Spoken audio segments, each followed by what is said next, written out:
அல்லது இந்த அருமையான நாளிலும் ஹைடல்பர்க் கேட்டகிசம் என்ற இந்த தொடர் வேத படிப்பிலே இன்றைய நாள்ல 4வது கேள்வி பதிலை நாங்கள் படிக்கும்படி நாங்கள் ஆயத்தப்பட்டிருக்கின்றோம்.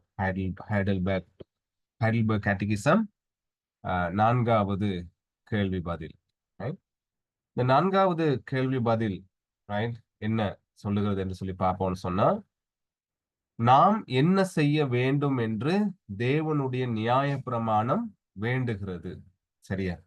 அல்லது என்ன சொல்லலாம், நாங்க என்ன செய்யணும் ரைட் என்று கடவுளுடைய வார்த்தை அல்லது நியாயப்பிரமாணம் எங்ககிட்ட எதிர்பார்க்கிறது அல்லது கேட்கிறது. என்ன செய்யணும்? அதற்கான பதில் மத்தேயு 22ல 37ஆம் வசனத்திலிருந்து 40ஆம் வசனம் வரை ஆண்டவர் இயேசு கிறிஸ்து போதித்த 10 கட்டளைகளின் சுருக்கம். ரைட்?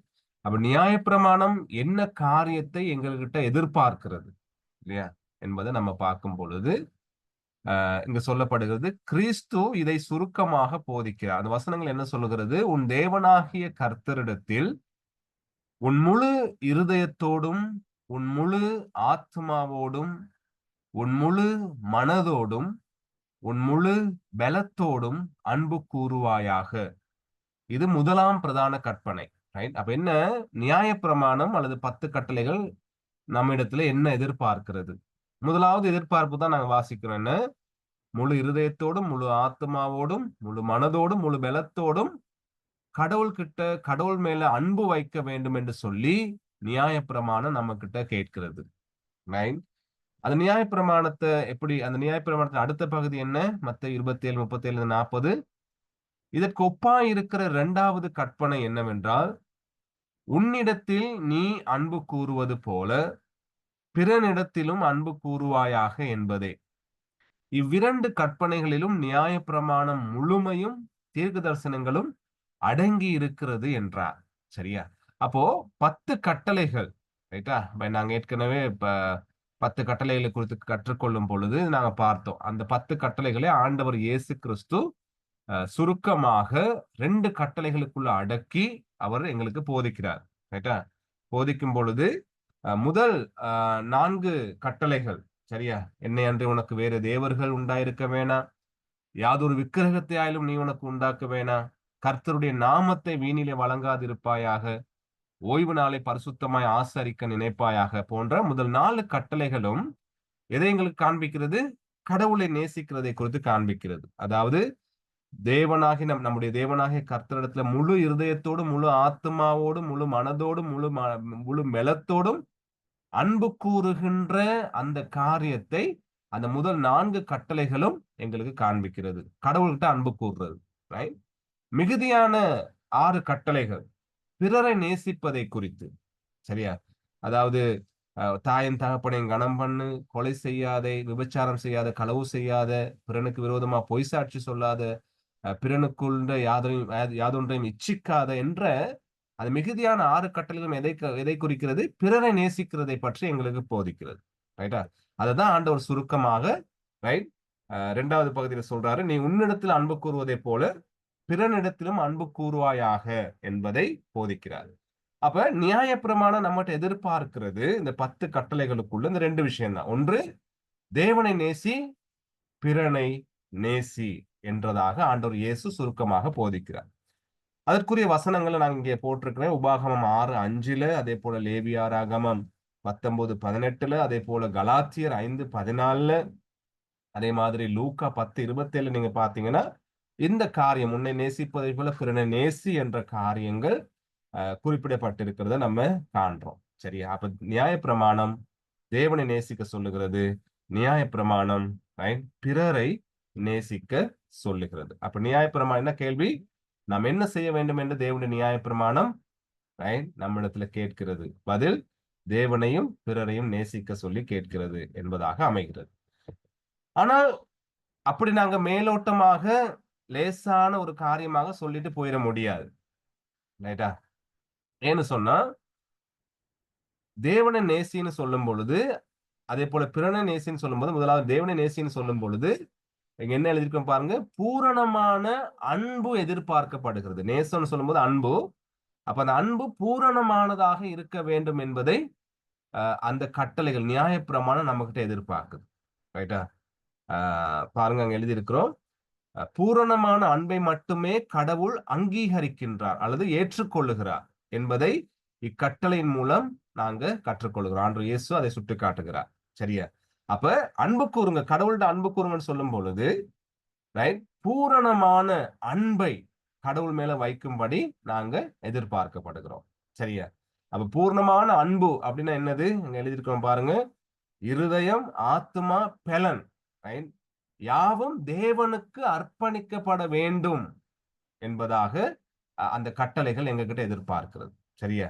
அப்ப பூர்ணமான அன்பு. அப்ப சும்மா நமக்கு நினைக்கிற நேரத்துல அன்பு செய்துட்டு, நம்ம வந்து நமக்கு பிடிக்காத நேரத்துல அன்பு செய்யாம இருந்துட்டு, அல்லது ஒரு கட்டத்துல எங்களுடைய வாழ்க்கையில கடவுள் அன்பு செலுத்தி கிட்டு சேர்ந்து வாழ்றதும், அதுக்கப்புறம் அவரை வெறுத்துட்டு தூர போயிட்டு நிக்கிறதும் அப்படி இல்லை. இந்த கட்டளைகள், நியாயப்பிரமாணங்கள் முழுமையான, ரைட், எங்களுடைய வாழ்க்கையில் இருக்கின்ற முழுமையான காரியத்தையும் தேவனுக்கு அர்ப்பணிக்கணும். முழு இருதயம், ஆத்மா, பெலன், ரைட், தேவனுக்கு அர்ப்பணித்து அவர் அன்பு செலுத்தும்படி இந்த கட்டளைகள் எங்ககிட்ட எதிர்பார்க்கிறது நியாயப்பிரமாணம் என்பதை நாங்க பார்க்கிறோம். அப்போ முழுமைன்னு சொல்லும் பொழுது நம்முடைய சிந்தனை, அதுல நாங்க முழுமையாக, ரைட், கடவுள் மேல அன்பு வைக்க வேண்டும் என்று நியாயப்பிரமாணம் நம்ம கிட்ட எதிர்பார்க்குது. அப்ப நம்முடைய சிந்தனையில, முழு சிந்தனையிலும், ரைட், கடவுள் மேல அன்பு வைக்கணும். நம்முடைய வார்த்தை பிரயோகங்கள்ல, ரைட், அந்த வார்த்தை பிரயோகங்கள் வந்து கடவுள் மேல வைத்திருக்கிற அன்பின் நிமித்தம் வெளிப்பட வேண்டியதாக இருக்கணும்னு சொல்லி நியாயப்பிரமாணம் நம்மகிட்ட எதிர்பார்க்குது. அதே போல நம்முடைய செயல்கள் யாவும், சரியா? அப்ப பாருங்க, சிந்தனை, வார்த்தை, செயல், ரைட். அப்ப இருதயம், ஆத்மா, பெலன் என்று சொல்லும் பொழுது அதுக்குள்ள என்ன அடங்குது? நம்முடைய சிந்தனைகள், வார்த்தைகள், செயல் யாவும் அதுக்குள்ள அடங்குது இல்லையா? அப்போ அது எல்லாத்துக்குள்ளே, அப்ப நம்முடைய வாழ்க்கையில வாழ்க்கையின் முழுமை, சரியா, வெளிப்படையான வாழ்க்கை மட்டுமல்ல, உள்ளான சிந்தனைகள், செயல்கள் யாவும், ரைட், தேவன் மேல அன்பு கூறுகிறதாக அவைகள் காணப்பட வேண்டும், அல்லது தேவன் மேல இருக்கிற அன்பின் நிமித்தம் அவைகள் வெளிப்படுவதாக இருக்க வேண்டும் என்பதை நியாயப்பிரமாணம் நம்மகிட்ட எதிர்பார்க்கிறது. அதனாலதான் அந்த முழு இருதயத்தோடும், முழு ஆத்மாவோடும், முழு மனதோடும், முழு பலனோடு நீங்க அன்பு கூறுங்கன்னு சொல்றதுக்கான அர்த்தமாக அது இருக்கிறத நம்ம பார்க்கிறோம். சரியா? ரைட். அதே மாதிரி பாருங்க, இப்ப இருதயத்தோடு அன்பு கூறுங்கன்னு சொல்லும் பொழுது, இப்ப உதாரணமா பார்க்கிறோம் என்னது? அங்க இருதயம் வந்து எங்களுடைய உணர்வுகளின் பிறப்பிடம் இல்லையா? ரைட். அங்கதான் எங்களுடைய விருப்பங்கள் எல்லாம் உருவாகிற இடம். சரியா? அப்போ அந்த விருப்பங்கள், அந்த உணர்வுகள், இவை எல்லாவற்றிலும், ரைட், நாங்க தேவனை, கடவுளை முழுமையாக அன்பு செலுத்த வேண்டும் என்று நியாயப்பிரமாணம் நம்மகிட்ட எதிர்பார்க்குது. சரியா? ரைட். கீழே எழுதியிருக்கோம் பாருங்க, இன்னும் கொஞ்சம் விளக்கமா அதை கொஞ்சம் விவரிச்சு, எல்லாவற்றுக்கும் மேலாக, ரைட், அதாவது நியாயப்பிரமாணம் எப்படி அன்பு செலுத்தக்குள்ள கேக்குதுன்னு பாருங்க. எல்லாவற்றிற்கும் மேலாக கடவுளை நம்ம அன்பு கூறணும். சரியா? எல்லாவற்றிற்கும் மேலாகன்னு சொன்னா என்னென்னலாம் அடங்கும் அதுல? நாங்க நம்முடைய தனிப்பட்ட வாழ்க்கை, நம்முடைய குடும்பம், நம்முடைய உறவு, ரைட், நமக்கு விருப்பமான காரியம், நம்மை சூழ இருக்கின்ற காரியங்கள், ரைட், இந்த பூமியில நாங்க பற்றோடு இருக்கின்ற, நம்ம விருப்பத்தோடு, ஆசையோடு இருக்கின்ற எல்லா காரியங்களுக்கும் மேலாக, இந்த பூமியில நாங்க விரும்புகின்ற, இந்த பூமியில நாங்க மேன்மையாக கருதுகின்ற, பெருமதியாக கருதுகின்ற அந்த எல்லா காரியங்களுக்கும் மேலாக நாங்க கடவுள் மேல அன்பு வைக்கணும்னு சொல்லி ஆண்டவருடைய கட்டளை எங்ககிட்ட எதிர்பார்க்குதுன்னு சொல்லி ஆண்டவர் இயேசு மத்தேயுல போதிக்கிறார். முழு இருதயத்தோடும் சொல்லி சொல்லும் பொழுது, ரைட்டா? அதே மாதிரி அவர்ல நாங்க மகிழணும். அவருடைய வழிநடத்தல், அவருடைய போஷிப்பு, அவைகள்ல நாங்க மகிழணும்னு சொல்லி ஆண்டவர் எதிர்பார்க்கிற அந்த கட்டளைகளின் மூலம், ரைட். அதே மாதிரி அவரை மாத்திரமே நாங்க நம்பி இருக்கணும். அப்ப எங்களுடைய மகிழ்ச்சி வந்து எங்களை சூழ இருக்க, நம்ம சொன்னதை போல எங்களை சூழ இருக்கின்ற பிற பிற காரியங்கள்ல இருக்கக்கூடாது. 100க்கு 100% ஆண்டவருக்குள்ளதான் எங்களுடைய மகிழ்ச்சி இருக்க வேண்டும் என்று சொல்லி நியாயப்பிரமாணம் அல்லது 10 கட்டளைகள்ல அந்த முதல் கட்டளை எங்ககிட்ட எதிர்பார்க்கு, முதல் 4 விஷயத்திலையும். அதனாலதான் என்னை அன்று உங்களுக்கு வேற தேவர்கள் உண்டாயிருக்க வேணாம், ரைட், நீங்க ஒரு சுரூபத்தை உருவாக்க கூடாது, அவைகளை நீங்க நமஸ்கரிக்கவும் சேவிக்கவும் கூடாது, கர்த்தருடைய நாமத்தை வீண்ல வழங்கக்கூடாது, ஓய்வு நாளை நீங்க பரிசுத்தமா ஆசரிக்கணும். இந்த நாளுக்குள்ள அடங்குற காரியம் என்னது? முழுமை, உங்களுடைய வாழ்வின் முழுமை அவரோடு, ரைட்? அவரை நேசிப்பதில், அவருக்கு நீங்க அவர்ல மகிழ்றதுல, அவரை சேவிக்கிறதுல இருக்கணும் என்பதை நியாயப்பிரமாணம் எங்ககிட்ட எதிர்பார்க்கிறது. ரைட்? அடுத்து எழுதியிருக்கிறோம் பாருங்க. எல்லாவற்றிற்கும் மேலாக அவருடைய கனத்தையும் மகிமையையும் நாடுதல். சரியா? அப்ப பிற தெய்வங்களை உண்டாக்க கூடாது, நமஸ்கரிக்கவும் கூடாது, சேவிக்கவும் கூடாது. அப்ப என்ன நாங்க எதிர்பார்க்கப்படுறோம்? கடவுளுக்கு முழு கனம். எங்களுடைய முழு மகிமையும் அவரை நோக்கியதாக இருக்கணும். ரைட்? அவரை தான் நாங்க மகிமைப்படுத்தணும், கனப்படுத்தணும். ரைட்? அவர் வெறுக்கிற ஒரு விடயத்தையும் நாங்க விரும்பாது இருக்கணும். ரைட்? சிறிய காரியத்திலும் நாங்க அவர்ல நாங்க தங்கி இருக்கணும் என்றதை, ரைட், இந்த நியாய பிரமாணம், ரைட், கடவுளை மாத்திரம் நீங்க நேசிக்கணும் என்ற விஷயம் நம்மகிட்ட எதிர்பார்க்கிறதாக இருக்கிறது. சரியா? அது அப்படியே தொடருது பாருங்க. அவரை விட வேறொன்றையும் மேன்மைப்படுத்தவோ அல்லது முதலிடம் கொடுக்கவோ கூடாது, அல்லது அவருக்கு சமமாகவோ அவரை விட உயர்வாகவோ ஒன்றையும் கருதக்கூடாது என்று சொல்லி 10 கட்டளைகள்ல ஆண்டவர் பிரிச்சு சொன்ன அந்த முதலாவது கட்டளை எங்ககிட்ட எதிர்பார்ப்பு. கடவுளை விட ஒரு மேன்மை எங்களுக்கு இருக்கக்கூடாது, முதலிடம் கொடுக்க கூடாது, அவருக்கு சமமாக அவரை விட உயர்வாக ஒன்றையும் நாங்க எங்களுடைய வாழ்க்கையில கருதக்கூடாதுன்னு சொல்லி அதை எதிர்பார்ப்பு. ரைட்? அப்போ என்ன நாங்க கவனிக்கிறோம்னு சொன்னா, பூரணமான இருதயத்தோடு கடவுளுக்கு முன்பாக நாங்க நடந்து கொள்ள வேண்டும் என்று, ரைட், பெர்ஃபெக்ட் ஹார்ட், முழுமையான இருதயத்தோடு, பூரணமான இருதயத்தோட கடவுளுக்கு முன்பாக நாங்க நடந்து கொள்ள வேண்டும் என்று சொல்லி நியாயப்பிரமாணம் முதலாவது அந்த காரியம் எங்ககிட்ட எதிர்பார்க்கிறதாக இருக்கிறது. சரியா? ரைட்? அதே மாதிரி அவரை அறிந்து அவரை நேசிக்கணும். ரைட்? அதே மாதிரி நாங்க இதுல கவனிக்க என்னது, பலத்தோடுன்னு சொல்லும் பொழுது, அல்லது மனதோடு பலத்தோடுன்னு சொல்லும் பொழுது, உள்ளான ரீதியிலும் அதே போல வெளியான ரீதியிலும், ரைட்? அப்ப உள்ளுக்கு வர்ற சிந்தனை, உள்ளுக்கு ஏற்படுகின்ற யோசனைகள், உணர்வுகள்லையும் நாங்க கடவுளுக்கு முழுமையான அன்பை செலுத்தி அவருக்குரிய கனத்தை செலுத்தி நாங்க செயல்படணுமா? அதே நேரத்துல வெளியான ரீதியிலும் எங்களுடைய வார்த்தை, செயல்கள், எங்களுடைய தெரிவுகள் எல்லாவற்றிலும் முழுவதுமாக கடவுளுக்காக வாழ வேண்டும் என்று சொல்லி நியாயப்பிரமாணம் எங்ககிட்ட கேட்கிறது, எதிர்பார்க்கிறது. நியாயப்பிரமாணம் எதிர்பார்க்கிறதுனா யார் எதிர்பார்க்கிறா? கடவுள் நம்ம கிட்ட எதிர்பார்க்கிறார், நமக்கு அந்த நியாயப்பிரமாணத்தின் மூலம் கேட்கிறார் என்பதை நம்ம கவனிக்கிறோம். சரியா? இப்ப அது 2வது பகுதி என்ன சொல்லுது பாருங்க. உன்னிடத்தில் நீ அன்பு கூறுவது போல பிறனிடத்திலும் அன்பு கூறுவாயாக. சரியா?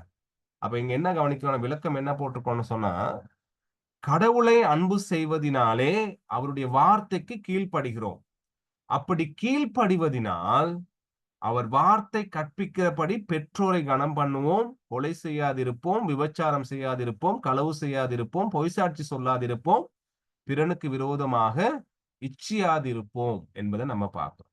சரியா? அப்ப என்ன கவனிக்கிறோம்? உன்னிடத்தில் நீ அன்பு கூறுவது போல பிறனிடத்திலும் அன்பு கூறுவாயாக என்று அந்த 2வது பகுதி, கட்டளையில் 2வது பகுதி ஆண்டவர் சொல்றார். 2வது கட்டளையாக மிகுதியான 6 கட்டளைகளை. அந்த 6 கட்டளையிலும் என்ன நாங்க பார்த்தோம்? பிறனை உன்னை நேசிப்பதை போல பிறனை நேசிக்கணும்னு ஆண்டவர் சொன்னார். ரைட்டா? பிறனை நேசிக்கணும்னு சொல்லும் பொழுது கடவுளை விட்டுட்டு, கடவுளை அன்பு செலுத்தாம, கடவுளை ஒரு ஓரமா வச்சுட்டு பிறனை மாத்திரம் நாங்க நேசிக்க முடியாது. இங்க ஆண்டவர் சொல்ற நேசம் எப்படியாப்பட்டதுன்னு சொன்னா, கடவுளை நேசிப்பதினாலே, கடவுளை கனம் பண்ணுவதினாலே நாங்க என்ன செய்யறோம்? அவரை நேசிச்சு அவரை கனம் பண்றதுனால அவருடைய வார்த்தையை நம்ம என்ன செய்வோம்? கடைபிடிக்கிறோம். அவருடைய வார்த்தைக்கு கீழ்ப்படுகிறோம். அப்ப அவருடைய வார்த்தைக்கு கீழ்ப்படியும் பொழுது அது என்ன நடக்குது? அதன் விளைவு என்னவாக மாறுது?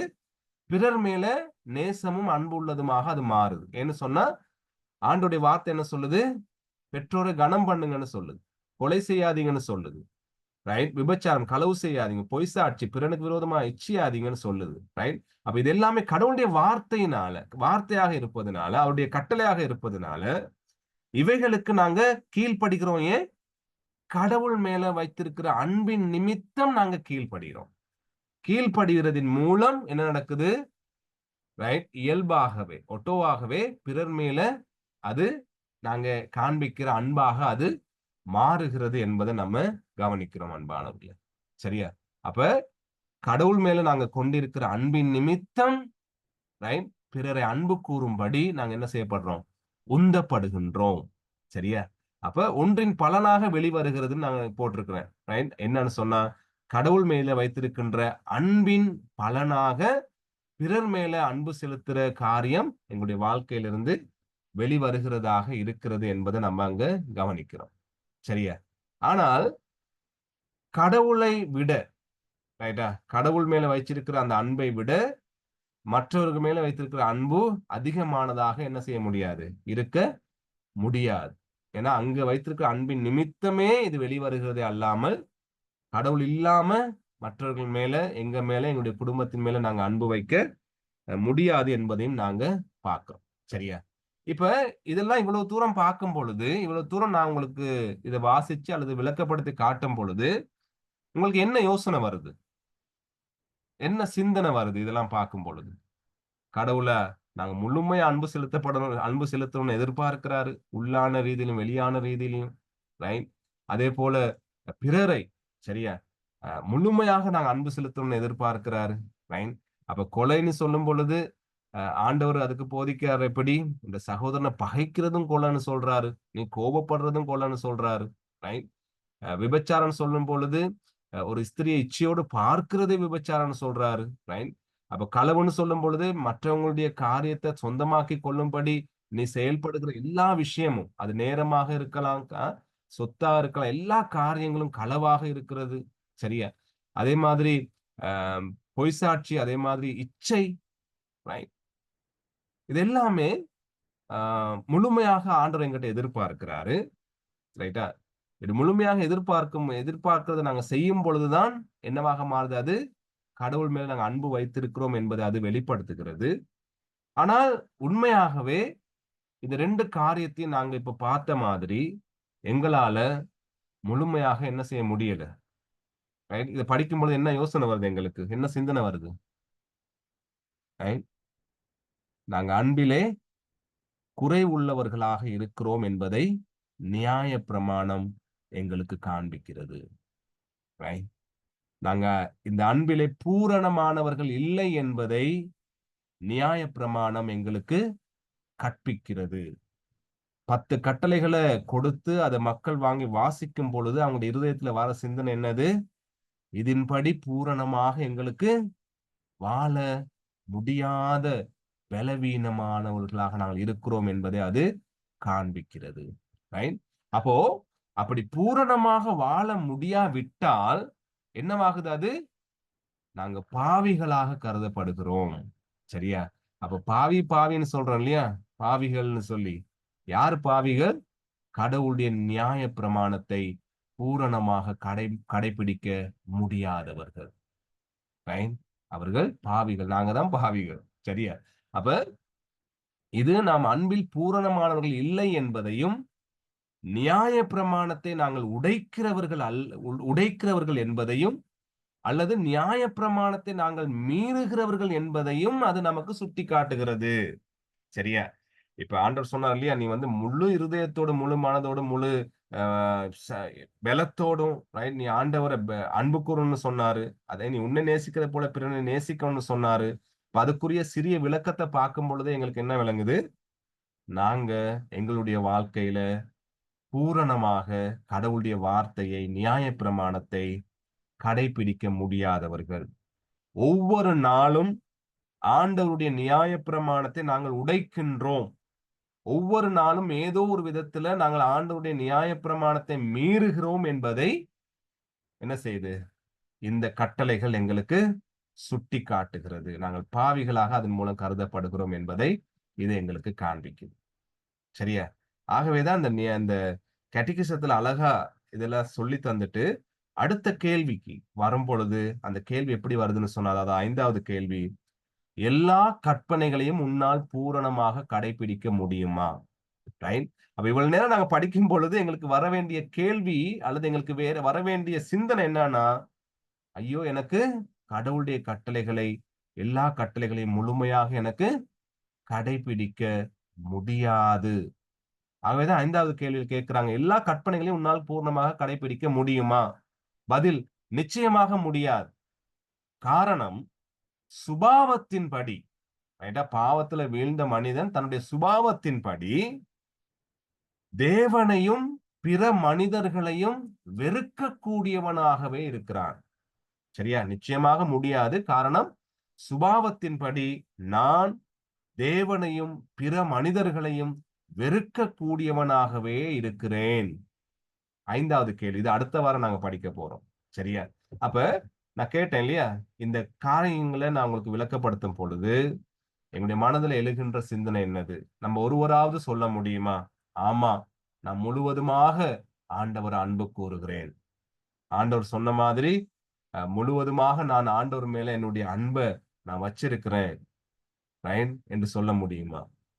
ஆண்டவர் சொல்ற மாதிரி முழுவதுமாக நான் மற்றவர்களை நேசிக்கிறேன் என்று சொல்ல முடியுமா? நிச்சயமாக இல்லை.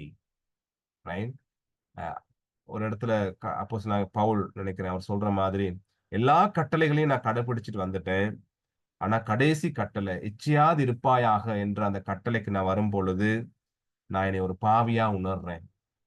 ஏன்னா அந்த இச்சை என்கின்ற அந்த பாவம் எனக்குள்ள இருக்கிறத நான் உணர்றேன்னு சொல்லி கடவுளுடைய தாசன் சொல்றதை நம்ம கவனிக்கிறோம். ஒரு ஐஸ்வர்யமான அந்த வாலிபன் ஆண்டவர் இயேசுகிட்ட வந்து எல்லா கட்டளைகளையும் நான் சின்ன வயசுல இருந்து கடைபிடிச்சிட்டேன்னு சொல்லி பெருமை பாராட்டும் பொழுது ஆண்டவர் அவனுக்குள்ள இருக்கின்ற அந்த ஆசை, சொத்தின் மீது, அவனுடைய பொருட்கள் மீது இருக்கின்ற அந்த பண ஆசையை சுட்டி காட்டுறார். அந்த இச்சைய மனசுக்குள்ள அவனுக்கே தெரியாம ஒளிஞ்சிருக்கிற இச்சையை சுட்டி காட்டி என்னத்தை காண்பிக்கிறார்? உன்னால் எல்லா கற்பனைகளையும் பூரணமாக கடைபிடிக்க முடியாது என்பதை சுட்டி காட்டுறார். நீ சுபாவத்தின்படி தேவனையும் பிறனையும் வெறுக்கக்கூடியவன். ஒரு கட்டத்துல அல்லேலூயா ஸ்தோத்திரம்ன்ற விசுவாசமா இருக்கிற, ஒரு கட்டத்துல கடவுளுக்காக நிக்கிற, ஒரு கட்டத்துல கடவுளை பற்றியே பேசுற, ஆனா உனக்கு நெருக்கடிகளும் கடினங்களும் போராட்டங்களும் சவால்களும் இனி இல்லைன்ற விதமாக வரும் பொழுது நீ என்ன செஞ்சிடறோம்? நானும் நீங்களும் கடவுளையே கேள்வி கேட்டுறோமா இல்லையா மனசுக்குள்ள?